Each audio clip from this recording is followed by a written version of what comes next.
It's a beautiful morning and early spring bulbs like these Puschkinias are now popping up to give a lovely burst of colour in the early morning sunshine. And it's time to take a look through the garden and examine some of the plants that may not have fared so well in what seems to be a particularly long and cold winter. It seems to have been particularly sore on evergreens. And plants like this Japanese Andromeda here that's growing in a nice shelter position has sustained some damage, a little bit of tip burn to the edges of the leaves, but really nothing to worry about because as you see the growth is nice and healthy, and in fact it's beginning to flower, and in a week or so this will be in full flower. But others, like this poor old plant here that used to be growing underneath the tree until a storm blew the tree down, now it's in a wide open sunny spot with wind-driven frosty winds going through and drying it out, as you see has really not fared too well at all. I'm pleased to see there's some healthy green foliage and healthy shoots further down the plant. This is clearly dead. The stem, when you scratch it, is brown and shows that really this has been killed. So with a pair of pruners you can go in and just trim off this material. It's dead anyway, so you might as well take it away and leave the young healthy growth to grow on and form a new plant. Also, since the circumstances have changed and this plant is no longer in the position that I intended it to be, maybe it's time to think about digging it up and giving it a ride in the wheelbarrow to a new and proper location.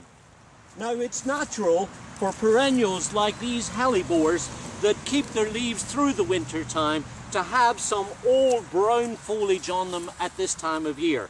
If you want to clean that up and cut away any of this old foliage and get back to having nice, fresh, clean looking plants, then of course you can do it. You don't have to do it, the plants will grow and be fine, but it just helps to clean up and make your bed look nice and fresh and colourful. And you can do exactly the same with things like these lily turf that are really not looking too sporty after the effects of the winter. But the plants are fine, they're nice and healthy, and in no time at all they'll be growing out to make nice healthy foliage and of course also a few flowers. So with these you can be a little bit more severe, just trim back the old foliage with a rake, clean up the bed, and in no time at all you'll have a nice looking perennial border.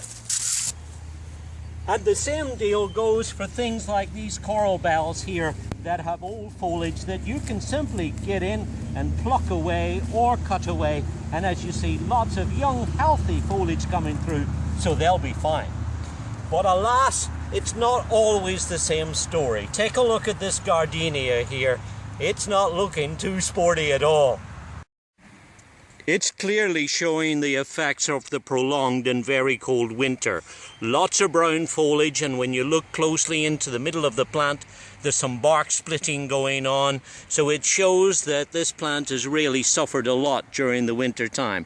So what to do? Well, I'm going to leave it because you know what? In all my years of gardening, I've always been amazed how resilient many plants are.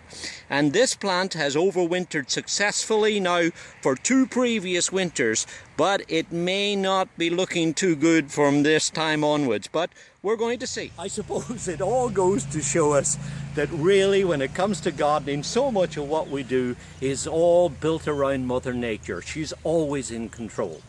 We can use tools like the USDA hardiness map to guide us with the plants that are appropriate to grow in our area.